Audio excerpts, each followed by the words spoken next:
गर्मी में लंबी सुरंग में बहू की ठंडी रसोई और रहन सहन। दोपहर का समय था। गांव के छोटे से घर में नई बहू का प्रवेश हो रहा था। पूरा परिवार नई बहू का गृह प्रवेश कर रहा था। आसपास कुछ औरतें भी खड़ी हुई थीं। अरे वाह गंगा, घर में एक और बहू ले आई, पर ये तो बता कि इसे रखेगी कहाँ? घर में तो बस 2 ही कमरे हैं। अरे विमला, अब इस छोटे से घर में महाभारत चालू होगी। एक मयान में 2 तलवारें कभी नहीं रह सकती। ताई जी, आप लोग रहने दीजिए ना, लोगों का काम तो बोलना ही है। हमें अपने घर और अपनी खुशी पर ध्यान देना चाहिए। मेरी बहू तो बहुत समझदार है। शीतल मुस्कुराते हुए अपना गृह प्रवेश करती है। गृह प्रवेश होने के बाद सारा परिवार एक साथ बैठ जाता है। शीतल को बहुत ज्यादा गर्मी लग रही थी। घर का जो पंखा था वो भी बहुत धीमे धीमे चल रहा था। ले बेटा, पानी पी ले। देख शीतल, मुझे पता है तुझे गर्मी लग रही होगी। हमारा घर बहुत छोटा है, बस 2 ही कमरे हैं। एक कमरा तुम्हारी जेठानी कामिनी का है और दूसरा तुम्हारा हो जाएगा। हम लोग तुम्हारे ससुर और तुम्हारी ननद मानवी तो रात को इसी हॉल में सो जाते हैं। गर्मियां हैं तो थोड़ी परेशानी तो होगी, तू थोड़ा एडजस्ट कर लेगी ना बेटा? माँ जी, घर छोटा हो या बड़ा हो, घर तो घर ही होता है। और वैसे भी मुझे इस गर्मी और छोटी जगह में एडजस्ट करने में कोई प्रॉब्लम नहीं है। आप लोग बिल्कुल टेंशन मत लीजिए, मैं एडजस्ट कर लूंगी। बेटा, तुम सच में बहुत समझदार हो। गंगा देवी शीतल को उसका कमरा दिखाती हैं। शीतल, आज से राघव और तेरा ये कमरा है, तुम लोग अपना सामान यहाँ रख लो। तभी कामिनी वहाँ आ जाती है। अरे वाह माँ जी, क्या इंसाफ है आपका। नई बहू आई तो उसे घर का सबसे बड़ा कमरा दे दिया, और मैं जो इतने सालों से इस घर में नौकरानी की तरह काम कर रही हूँ, मैं उस छोटे वाले कमरे में सड़ूं? कामिनी, तमाशा मत कर नई बहू के सामने। हाँ, मैं तो पुरानी हो गई ना, मेरी क्या ही इज्जत है। इज्जत तो अब इस नई बहू की होगी। अब सब कुछ इसे ही मिलेगा और मुझे तो अब कुछ नहीं मिलेगा। अरे जेठानी जी, आप नाराज क्यों हो रही हैं? अगर आपको ये बड़ा वाला कमरा पसंद है तो आप इसमें शिफ्ट हो जाइए। मैं और राघव आपके वाले छोटे रूम में रह लेंगे। सच? फिर ठीक है। वैसे भी मैं बड़ी हूँ तो बड़े कमरे पर मेरा ही हक बनता है। शीतल तो बहुत समझदार है। आते ही तूने इस घर के कलेश को टाल दिया। भगवान तुझे हमेशा खुश रखे। अगली सुबह शीतल जल्दी उठकर पहले घर की सफाई करती है और फिर नहाकर पूजा करने लग जाती है। गंगा देवी बैठी हुई हैं, ये सब देख रही थी। तभी कामिनी वहाँ आती है। इतनी सुबह सुबह ये घंटी किसने बजा दी? नींद खराब कर दी मेरी। तुझे तो शर्म ही नहीं आती कामिनी। देख, सूरज सर पर चढ़ गया है और महारानी अभी सोकर उठी है। एकदम भैंस की तरह खाकर सोने की आदत पड़ गई है तुझे। जरा देख अपनी छोटी देवरानी को, सुबह सुबह उसने सारा काम कर लिया है। अच्छा जी, एक ही दिन में पार्वती बन गई है। रुक जा, आज तेरी पहली रसोई है ना, देखती हूँ तू कैसे तारीफें बटोरती है। कुछ समय बीत जाता है। शीतल छोटी सी रसोई में हलवा बना रही थी। उफ, कितनी गर्मी है। चलो, हलवा तो बन गया है। मैं बाहर हॉल में सबके बैठने के लिए चटाई बिछा देती हूँ। शीतल जैसे ही रसोई से बाहर आती है, कामिनी जल्दी से रसोई में आती है और हलवे में बहुत सारा पानी डाल देती है। ले, अब खिला अपनी सास को पनीला हलवा। कामिनी वहाँ से चली जाती है। शीतल वहाँ आती है और हलवे को देखकर हैरान रह जाती है। अरे शीतल, ये क्या बना दिया तूने? पहली रसोई में इतना पतला हलवा, इसे कौन खाएगा? सच में तूने तो अपनी पहली रसोई ही खराब कर दी।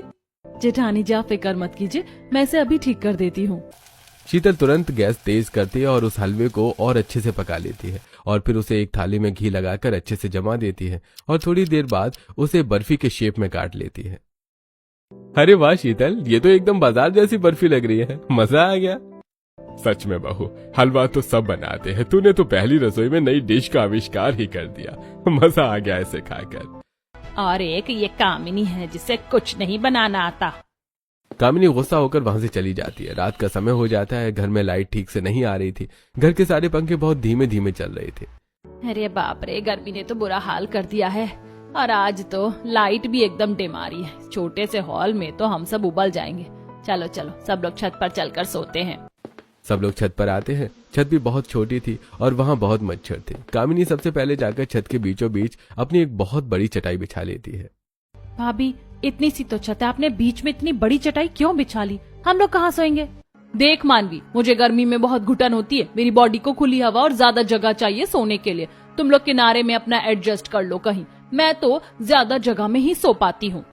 कोई बात नहीं मानवी, जेठानी जी को हवा लगने दो। मैं और राघव नीचे वाले छोटे कमरे में जाकर सो जाएंगे।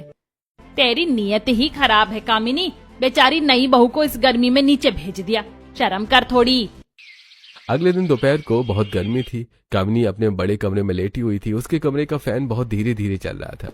कामिनी परेशान होकर बाहर आ जाती है। तभी वो देखती है कि शीतल के कमरे का पंखा बहुत तेज चल रहा है। माँ जी, ये क्या चालबाजी है इस घर में। मेरे कमरे में धीमे चलने वाला पंखा लगा दिया है और इस नई बहू के कमरे में एकदम तेज पंखा लगा दिया है। मायके से तो ये कोई दहेज नहीं लाई और पंखा इसे सबसे तेज चाहिए। मुझे वो तेज वाला पंखा मेरे कमरे में चाहिए, अभी के अभी। अरे जेठानी जी, आप इतना क्यों चिल्ला रही हैं? अगर आपको वो तेज वाला पंखा चाहिए तो आप वो ले लीजिए और अपना वाला मेरे रूम में लगवा दीजिए। माधव भैया को बोलकर अभी चेंज करवा देते हैं। दोनों पंखे बदल दिए जाते हैं। कामिनी अब तेज पंखे के नीचे मजे से सो रही थी। शीतल के कमरे में जो पंखा लगा था वो बहुत धीमे धीमे चल रहा था। कोई बात नहीं, इस धीमे चलने वाले पंखे का इलाज मेरे पास है। मैं इसे एकदम हेलीकॉप्टर बना दूंगी। शीतल उस पंखे को ठीक करती है, उसकी अच्छे से सफाई करती है और उसकी अच्छे से ऑयलिंग कर देती है। अब वो पंखा बहुत तेज चलने लगता है। हे भगवान, ये क्या हो गया?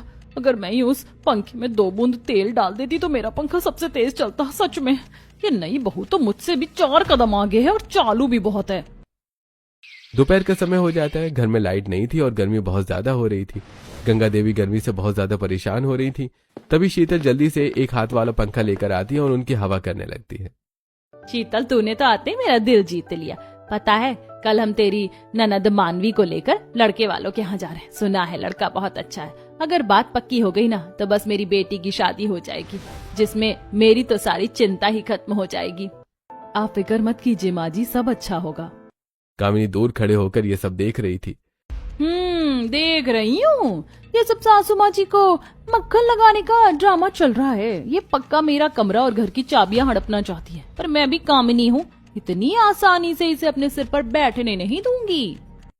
अगले दिन पूरी फैमिली महेश जी, गंगा देवी, माधव, राघव, मानवी, कामिनी और शीतल लड़के वालों के यहाँ जाते हैं। भाई देखिए महेश जी, हमें वैसे तो कोई लालच नहीं है, बस एक अच्छी सी गाड़ी, घर का थोड़ा बहुत सोफा, फ्रिज वाला सामान और बहुत थोड़ा कैश, बस यही छोटी सी डिमांड है हमारी। देखिए धनीराम जी, हमने अभी अभी छोटे बेटे की शादी की है, उसके लिए भी थोड़ा कर्जा लिया था। हमारे पास तो इतना कुछ नहीं है आप लोगों को देने के लिए। अरे तो फिर रिश्ता लेकर आए ही क्यों हो? अरे हम लोग कोई भिखारी थोड़े ही है जो ऐसे ही अपने होना लड़के की शादी कर देंगे। बिना दहेज के आजकल कौन शादी करता है? आप लोग जाइए यहाँ से। हे भगवान, अब क्या होगा? हमारे पास तो कुछ बचा ही नहीं। मेरी बच्ची की शादी कैसे होगी? सब लोग परेशान बैठे हुए थे। तभी शीतल की नजर घर के बाहर बैठी मानवी पर पड़ती है। शीतल जल्दी उसके पास जाती है। मानवी, आप यहाँ इस भयंकर गर्मी में क्यों बैठी हैं? अंदर चलिए ना। और आप रो क्यों रही हैं? क्या हुआ, मुझे बताइए। कुछ नहीं भाभी। मानवी वहां से चली जाती है। कुछ समय बीत जाता है, शाम का समय हो जाता है। गंगा देवी कुछ पड़ोसों के साथ बैठकर बातें कर रही थी। क्या बताऊं विमला, आजकल कोई बिना पैसे के तो बात ही नहीं करता। समझ नहीं आ रहा मानवी की शादी कैसे होगी। लोग तो मुंह भर भर कर दहेज मांग रहे हैं। अरे गंगा, जब तुम्हारे पास पैसा ही नहीं है तो कौन करेगा तुम्हारी बेटी से शादी? आजकल के लड़कों को तो सब कुछ चाहिए।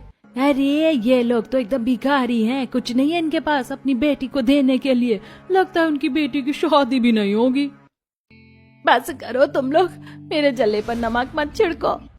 गंगा देवी दुखी होकर वहां से चली जाती है। अगले दिन घर के छोटे से हॉल में कुछ रिश्तेदार बैठे हुए थे। रसोई में शीतल और कामिनी खाना बना रही थी। हे भगवान, एक तो ये गर्मी मेरी जान ले रही है, ऊपर से इन मेहमानों को भी इसी वक्त आना था। दिमाग खराब कर दिया मेरा। तभी गंगा देवी वहां आती हैं। अरे कामिनी, चूल्हे की लकड़ियां तो खत्म हो गई हैं। बाहर मेहमान बैठे हैं, उनके लिए अभी और खाना बनाना है। तो ऐसा कर, जल्दी से जंगल जाकर थोड़ी सी लकड़ियां ले आ। क्या मैं जाऊंगी बाहर? माँ जी, आप देख नहीं रही बाहर कैसी धूप हो रही है और लू चल रही है। मैं उस धूप में गई तो बीमार पड़ जाऊंगी और काली भी हो जाऊंगी।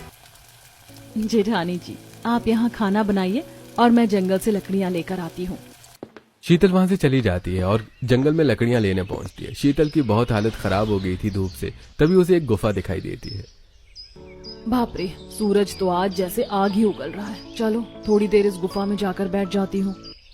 शीतल गुफा के अंदर जाती है। गुफा बहुत लंबी थी। शीतल जैसे तैसे अंदर जाती है, उसे बहुत ठंडक महसूस होने लगती है।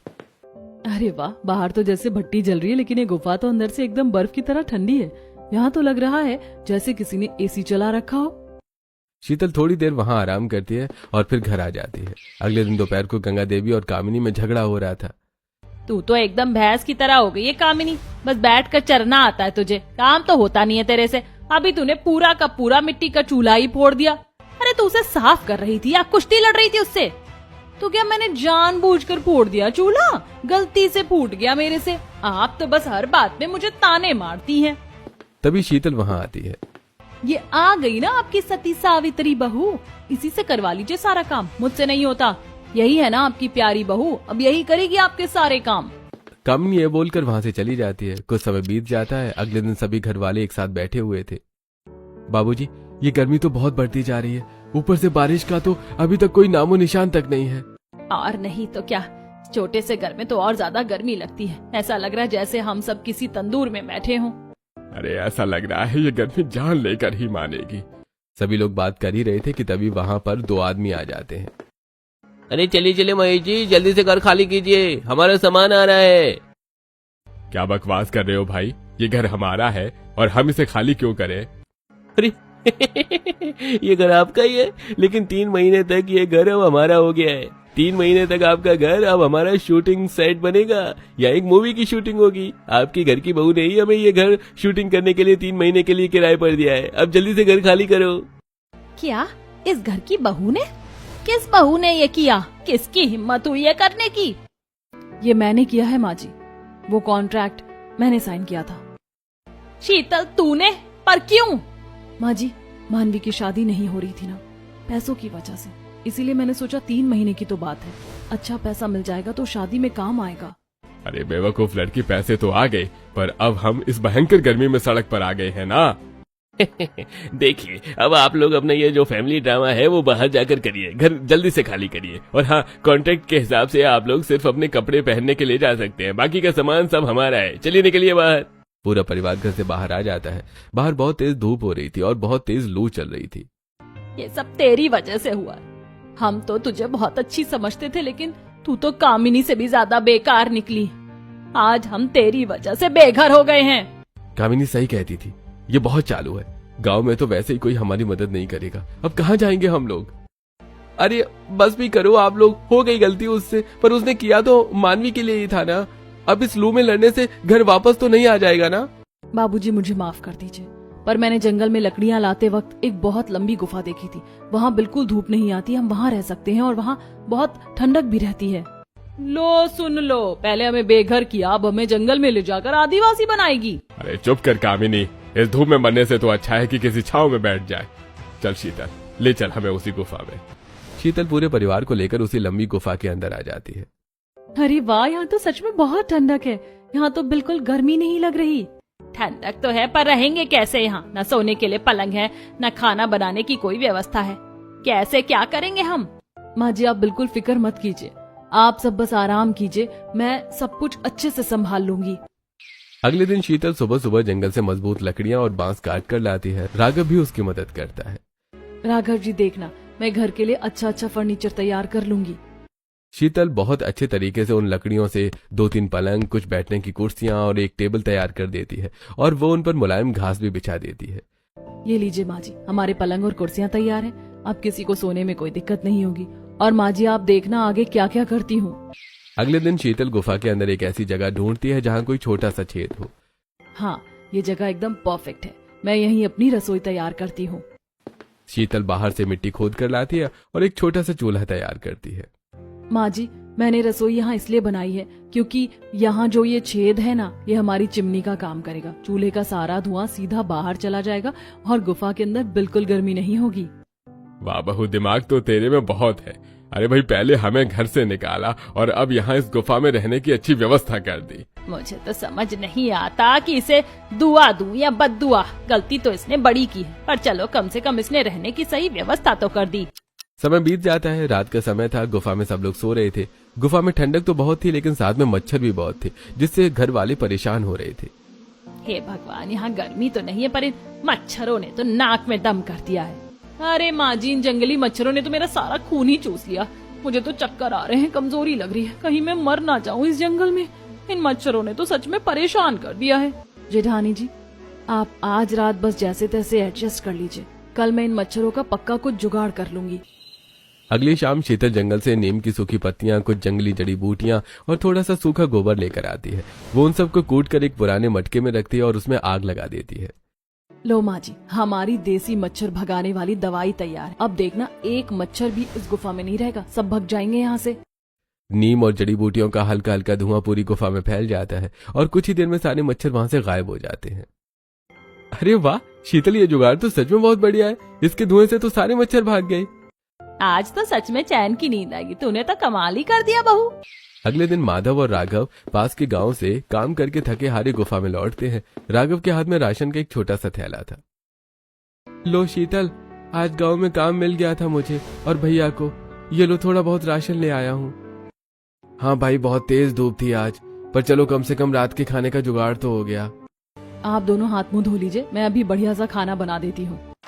कुछ दिन बाद घर के मर्द काम पर नहीं जा पाए थे, इसलिए राशन खत्म हो गया था। शीतल और कामनी जंगल में फल लेने आई हुई थी। हे भगवान, क्या दिन आ गए। चिढ़ानी होकर मैं जंगलों में बंदरों की तरफ फल तोड़ रही हूँ। ये सब इसी पनौती शीतल की वजह से हुआ है। तभी कामनी के हाथों में कांटा चुभ जाता है। मर गई रे, हाय मेरी जान निकल गई। देख चुड़ैल, तेरी वजह से मुझे कांटा लग गया। अरे जेठानी जी शांत हो जाइए, दिखाइए अपना हाथ, मैं अभी निकाल देती हूँ। शीतल बहुत ही ध्यान से कामनी के हाथ से कांटा निकाल देती है। आउच, अंधी है क्या? जानबूझकर दर्द दे रही है ना मुझे, बहुत बेकार है तू सच में। कुछ समय बीत जाता है। रात का समय था। पूरा परिवार एक साथ गुफा में बैठा हुआ था। तभी वहां अचानक भेड़िया आ जाता है। सभी भेड़िया को देखकर डर जाते हैं। भेड़िया, भेड़िया, मुझे बचा लो कोई, मेरे अंदर खून ज्यादा है, ये मुझे ही खाएगा। हाय मैं तो मर गई। अरे ये मेरी उम्र है क्या अभी मरने की? मैंने तो अभी कुछ ज्यादा देखा भी नहीं है। हे भगवान, अब क्या करें? आप लोग घबराइए मत, किसी को कुछ नहीं होगा। शीतल तुरंत चूल्हे के पास जाती है और आग जला देती है, जिससे पूरी गुफा में धुआं हो जाता है। अब सब लोग बाहर भागिए। पूरा परिवार गुफा के बाहर एक पेड़ के नीचे आ जाता है। भेड़िया अभी भी गुफा के अंदर था। थोड़ी देर बाद भेड़िया धुएं से परेशान होकर गुफा से बाहर भाग जाता है और वहां से चला जाता है। हे राम, आज तो जान ही निकल गई थी। ऐसा लगा था कि आज हम में से कोई नहीं बचेगा, लेकिन बहू ने अपनी समझदारी से सबको बचा लिया। सच में बहू, तू बहुत बहादुर है। हम सब तो बहुत घबरा गए थे, पर तूने अपना दिमाग चलाया और आज हम सबकी जान बचा ली। बन गई फिर से हीरोइन। अगले दिन दोपहर का समय था। बाहर लू चल रही थी और गुफा के अंदर भी गर्म हवा आ रही थी। आज तो बाहर से एकदम आग जैसी हवा अंदर आ रही है। गुफा की ठंडक भी कम लग रही है। जेठ जी आप टेंशन मत लीजिए, मेरे पास इस गर्म हवा का भी एक धांसू जुगाड़ है। शीतल जंगल से ढेर सारी लंबी घास लाती है और उसे रस्सी से बांधकर गुफा के मेन गेट पर एक पर्दे की तरह टांग देती है। फिर वो नदी से पानी लाकर उस घास पर अच्छे से छिड़क देती है। कुछ ही देर में जब बाहर की गर्म हवा उस गीली घास से टकराकर अंदर आती है तो एकदम ठंडक हो जाती है। अरे वाह, मजा आ गया। ये तो एकदम ऐसा लग रहा है जैसे किसी ने एसी चला दिया। कुछ भी कहें, बहू के अंदर दिमाग तो बहुत है। हर बार जुगाड़ करके समस्या का हल निकाल लेती है। सच कहूँ तो ये गुफा हमारे उस छोटे से घर से तो बहुत अच्छी है और बड़ी भी है। वहाँ तो हम एकदम उबल जाते थे, पर हाँ, घर तो आखिर घर ही होता है। सही कहा आपने, घर तो घर ही होता है। मुझे तो अपने छोटे से घर की बहुत याद आती है, लेकिन क्या करें, कुछ कर भी तो नहीं सकते हम। समय बीत जाता है। सब लोग गर्मी से बहुत परेशान हो रहे थे। गर्मी बहुत लग रही है यार, काश कुछ ठंडा पीने वाला जूस मिल जाता तो सच में मजा आ जाता। बस इतनी सी बात। अब देखिए मैं किस तरह से आपको जंगल में एकदम अच्छा वाला ठंडा जूस पिलाती हूँ। शीतल गुफा के कोने में से एक गड्ढा खोदती है और उसमें एक मिट्टी का मटका रखती है और उस मटके में पानी भर देती है। मटके के चारों तरफ वो गीली मिट्टी और रेत डाल देती है। जब तक मैं जंगल से कुछ मीठे फल लेकर आती हूँ, तब तक इस देसी फ्रिज में ये पानी एकदम बर्फ जैसा ठंडा हो जाएगा। फिर मैं जूस बनाऊंगी और सब लोग एक साथ जूस पियेंगे। रात के समय शीतल जंगल से फल लाती है और उन जंगली फलों को काट कर एक साफ कपड़े में डालती है और फ्रेश जूस निकालती है। अरे वाह, ये तो बाजार वाले डिब्बे वाले जूस से भी ज्यादा टेस्टी है और ठंडा है। सच में मेरी तो सारी गर्मी ही भाग गई इसे पीकर। सच में बहुत मजा आ गया। ले कामिनी को भी तेरी चीज पसंद आ गई शीतल, मतलब सच में बहुत बढ़िया बना है। रात हो गई थी, सब लोग सो गए थे। तभी शीतल देखती है कि मानवी गुफा में नहीं है। वो बाहर आती है। मानवी गुफा के बाहर खड़ी होकर रो रही थी। मानवी, तुम यहाँ इतनी रात को खड़े होकर रो क्यों रही हो? क्या हुआ है, कोई परेशानी है क्या? कुछ नहीं भाभी, बस ऐसे ही। मानवी, मुझे पता है तुम मुझसे कुछ छुपा रही हो। उस दिन लड़के वालों के यहाँ से आने के बाद भी तुम ऐसे ही रो रही थी। मुझे अपनी बड़ी बहन समझकर सच सच बताओ क्या बात है। भाभी, मैं गांव के ही एक लड़के सुमित से प्यार करती हूँ। वो बहुत अच्छा है और मैं उसी से शादी करना चाहती हूँ, लेकिन मैंने घर में किसी को नहीं बताया क्योंकि मुझे डर है कि मम्मी पापा कभी नहीं मानेंगे। वो लड़का हमारी कास्ट का नहीं है। भाभी प्लीज आप कुछ करो ना, मुझे किसी और से शादी नहीं करनी, मुझे उसी लड़के से शादी करनी है।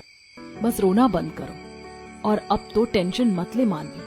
मैं कल ही उस लड़के से मिलने जाऊंगी। अगर लड़का सच में अच्छा हुआ तो घर वालों को मनाने की जिम्मेदारी मेरी है। अब जल्दी से शांत हो जा और चल अंदर जाकर सोते हैं। मानवी और शीतल गुफा के अंदर चली जाती है। अगले दिन शीतल सुबह गांव में जाती है और सुमित से मिलती है। दोनों एक पेड़ के नीचे बैठकर बातें करने लगते हैं। भाभी जी, मैं मानवी से सच में बहुत प्यार करता हूँ। मेरी एक छोटी सी नौकरी है, लेकिन मैं उसे कभी कोई तकलीफ नहीं होने दूंगा। मुझे कोई दहेज नहीं चाहिए, बस मानवी चाहिए। और जहाँ तक जात पात की बात है, मैं इन सब में बिल्कुल नहीं मानता। मुझे बस आप लोगों का आशीर्वाद चाहिए। तुम्हारी बातें सुनकर लग रहा है कि मानवी ने बिल्कुल सही लड़का चुना है। तुम फिक्र मत करो सुमित, अब तुम्हारी और मानवी की शादी करवाने की जिम्मेदारी मेरी है। शीतल वापस गुफा में लौट आती है और रात को सभी घर वालों को सब कुछ बताती है।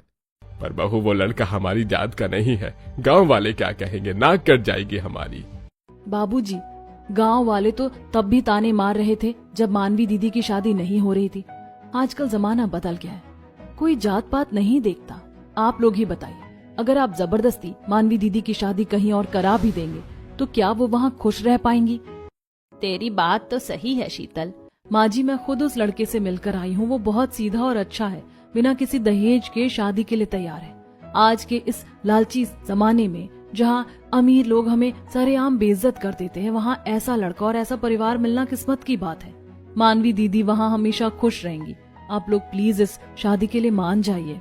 बाबूजी, मुझे लगता है शीतल सही कह रही है। ठीक है, फिर अगर मेरी बेटी खुश है तो हम सब तैयार हैं। चलो, शादी की बात तो पक्की हो गई, पर अब एक बहुत बड़ी मुसीबत है। हमारे पास तो फूटी कौड़ी भी नहीं है। तेरी वजह से तो हमारा वो छोटा सा घर भी छिन गया। अब हम शादी की व्यवस्था कहाँ और कैसे करेंगे? अगर वो लोग दहेज नहीं मांग रहे तो इसका मतलब ये थोड़ी है कि हम मेहमानों को ऐसी जमीन पर बिठा देंगे और ऐसे ही शादी कर देंगे। अच्छी व्यवस्था तो करनी होगी ना। माँ जी, आप इस बात की बिल्कुल फिक्र मत कीजिए। शादी की सारी व्यवस्था मैं कर लूंगी और शादी कहीं और नहीं बल्कि इसी गुफा में होगी। आप बस देखते जाइए मैं इस गुफा को क्या बनाती हूँ। कुछ दिनों बाद शादी का दिन आ गया था। शीतल और राघव ने मिलकर जंगल से ढेर सारे जंगली फूल लाकर पूरी गुफा को सजा दिया था। गुफा के अंदर बैठने के लिए सूखी घास के बहुत ही अच्छे गद्दे भी बना दिए थे। माँ जी, ये फूल देखिए, इसे जलाने से एकदम अच्छी खुशबू आती है। शीतल उस फूल को जलाती है और पूरी गुफा में खुशबू फैल जाती है। माधव और राघव काम करके जो पैसे लाए थे, शीतल ने उनसे बहुत ही बढ़िया खाना तैयार कर लिया था। देखिए बाबूजी, हो गई ना सारी व्यवस्था। मैंने इस गुफा को ही एकदम मस्त सजा दिया है। अब अगर लड़के वाले ये देखेंगे तो बहुत खुश हो जाएंगे। अच्छा भाई, मान लिया कि तूने ये वाटिका तैयार कर ली है, लेकिन ये तो बता कि शादी में हमारी ननद पहनेगी क्या? क्या ऐसे ही वो पुराने कपड़े पहनकर शादी करेगी? अरे जेठानी जी, उसकी व्यवस्था तो मैंने सबसे पहले ही कर ली थी। शीतल एक बहुत ही खूबसूरत लहंगा लेकर आती है। दीदी, मैंने अपनी 2 नई साड़ियों को काटकर और सिलकर ये लहंगा आपके लिए तैयार किया है। आप इसे पहनना, आप इसमें बहुत सुंदर लगेंगी। भाभी, ये तो सच में बहुत सुंदर है। Thank you so much. सच में शीतल, तेरे हाथों में तो जादू है। तूने तो कमाल ही कर दिया। शाम का समय हो जाता है। सुमित अपने परिवार के साथ बारात लेकर गुफा के पास आता है। गुफा को देखकर वो लोग हैरान रह जाते हैं। शीतल ने पुरानी कांच की बोतलों की चिमनी बनाकर गुफा में लटका दी थी, जिससे गुफा और सुंदर लग रही थी। अरे वाह, ये तो एकदम किसी थीम जैसा लग रहा है। मेरा तो हमेशा से सपना था कि मेरी शादी किसी ऐसे ही नेचुरल और यूनिक जगह पर हो। आपने तो मेरा सपना सच कर दिया। मैं बहुत खुश हूँ। लड़के वाले बहुत खुश हो जाते हैं और फिर मानवी की शादी सुमित से हो जाती है। शादी के बाद अब विदाई का समय आ गया था। बाबूजी, मेरी छोटी भाभी सच में बहुत अच्छी और प्यारी है। हाँ, मुझे पता है कि इनकी वजह से हमारा घर चला गया, लेकिन इन्होंने कभी हमें उस बात का एहसास नहीं होने दिया। इन्होंने अकेले ही सबको संभाल लिया। मानवी की विदाई हो जाती है और वो वहाँ से चली जाती है। तो सच में बहुत अच्छी है बहू। आज तेरी वजह से हमारी मानवी की इतने अच्छे से शादी हो पाई। अगले दिन सुबह का समय था। कामिनी की तबीयत बहुत खराब थी। माँ जी, मेरा सिर फटा जा रहा है। कोई मुझे एक घूंट पानी दे दो। लो अब रो रही है। जब हम बीमार पड़ते थे तब तो तू हमारे लिए कुछ नहीं करती थी। कहते हैं ना, बोया पेड़ बबूल का तो आम कहाँ से होए। जिंदगी भर कोई काम नहीं किया, भैंस की तरह खा खा कर सोती रही। अब आ गई ना शरीर में बीमारी। माँ सही कह रही है कामिनी, मैं दिन भर काम करके थका हारा आता था और तुझसे एक गिलास पानी और पैर दबाने को कहता था तो तेरे नखरे शुरू हो जाते थे। जब तूने मेरी सेवा ही नहीं की तो अब मैं कुछ भी नहीं करूंगा। गंगा देवी और माधव वहां से चले जाते हैं। तभी शीतल वहां आती है। जेठानी जी आप रोइए मत, आपको कुछ नहीं होगा, आप बस लेट जाइए, मैं अभी आपके लिए बढ़िया सा काढ़ा बना कर लाती हूँ। शीतल जल्दी से जड़ी बूटी लाती है और कामिनी के लिए काढ़ा तैयार करती है और फिर रात भर उसके सिर पर पट्टियां रखती है। सुबह तक कामिनी ठीक हो जाती है। ए भगवान, मैं कितनी बेकार हूँ। मैंने इसे क्या क्या नहीं कहा, ताने मारे, बेइज्जती की, और जब मैं बीमार हुई तब इसी ने मेरी देखभाल की। ये सच में बहुत अच्छी है। कुछ समय बीत जाता है। पूरा परिवार एक साथ बैठकर बात कर रहा था। देख शीतल, तूने मानवी की शादी बहुत अच्छे से करा दी, लेकिन एक सच ये भी है कि आज हम जो इस जंगल में जो परेशानी चल रही है वो तेरी वजह से झेल रहे हैं। और नहीं तो क्या, हम तो तुझ पर इतना विश्वास करते थे और तूने पैसों के लालच में हमारा घर ही किराए पर दे दिया। तूने एक बहुत पुण्य कर दिया बहू, पर तेरा वो एक पाप कभी छुप नहीं सकता। तुम्हारी वजह से ही हमारा घर छिना है। तभी वहां गांव की कुछ औरतें आ जाती हैं। अरे वाह गंगा, सुना तूने अपनी बेटी की शादी कर दी? अरे देखो तो, तुम लोग तो एकदम जंगली बनकर कितने अच्छे से रह रहे हो यहाँ। हाँ, ये जगह तो तुम्हारे लिए एकदम परफेक्ट है। घर से निकाले जाने के बाद अब यही गुफा तुम्हारा परमानेंट एड्रेस है ना। चलो मजे करो अपनी वनवास वाली लाइफ में। गांव वाली औरतें सबका मजाक उड़ाकर वहां से चली जाती हैं। सुन लिए ताने, आज इन पड़ोसनों की हिम्मत कैसे हुई मेरे मुंह पर मुझे जंगली बोलने की। ये सब तेरी उसे घटिया हरकत की वजह से हुआ है शीतल। शीतल रोने लगती है। बस माँ जी, बहुत हो गया अब, और इस बेचारी को मत कोसो। जिस गलती के लिए आप इसे दिन रात ताने मार रहे हो ना, वो गलती इसने की ही नहीं है। अरे क्या बोल रही है कामिनी? सच कह रही हूँ बाबूजी, वो कॉन्ट्रैक्ट शीतल ने नहीं, मैंने साइन किया था। मुझे लालच आ गया था पैसों का, और जो पैसे मिल रहे थे वो मैंने खर्च भी कर दिए। मुझे लगा वो लोग सिर्फ बाहर का हॉल लेंगे, मुझे नहीं पता था कि कॉन्ट्रैक्ट पूरे घर का है। जब घर से निकाले जाने की बात आई तो इस शीतल ने मुझे बचाने के लिए सारा इल्जाम अपने ऊपर ले लिया। दीदी प्लीज आप रहने दीजिए। नहीं शीतल, आज सच्चाई सामने आने दे। पर शीतल, तूने इतना बड़ा इल्जाम अपने सिर पर क्यों लिया? क्योंकि माँ जी, मैं रोज देखती थी कि आपके और जेठानी जी के बीच बात बात पर कितना कलेश होता था। मुझे पता चल गया था कि जेठानी जी ने क्या किया है। मैंने सोचा अगर आपको ये सच पता चला तो आप जेठानी जी को घर से निकाल देंगी। मैं बस इस परिवार को टूटने से बचाना चाहती थी, इसलिए मैंने सारा इल्जाम अपने ऊपर ले लिया। अरे कामिनी, मैं तुझे डांटती हूँ तो तेरे भले के लिए ही डांटती हूँ ना, मैं तेरा बुरा थोड़ी चाहती हूँ। तू भी मेरे लिए मानवी जैसी है और ये शीतल भी मेरी बेटी है, पर आगे से ऐसी लालच वाली गलती कभी मत करना। मुझे माफ कर दो माँ जी, मैं बहुत स्वार्थी हो गई थी, लेकिन अब आगे से ऐसा कुछ नहीं करूंगी। हमें माफ कर दे बहू, हमने तुझे क्या क्या नहीं कहा और तू चुपचाप हमारे ताने सुनती रही। शीतल, तू सच में देवी है। मैंने तुझे इतना टॉर्चर किया और तूने मेरी जान बचाई। मुझे माफ कर दे मेरी छोटी बहन। अरे बस भी कीजिए आप सब, हम एक परिवार है और परिवार में ऐसा तो चलता रहता है। कुछ समय बीत जाता है। महीने हो गए थे।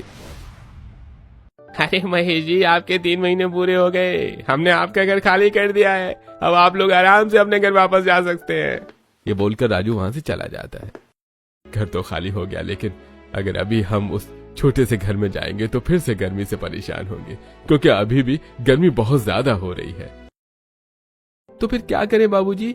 अरे प्लान ये है कि जब तक बारिश नहीं आ जाती और मौसम ठंडा नहीं होता, हम इसी गुफा में रहेंगे। बिल्कुल सही कहा। और वैसे भी मेरी शीतल बहू ने इसे एकदम बढ़िया बना दिया है।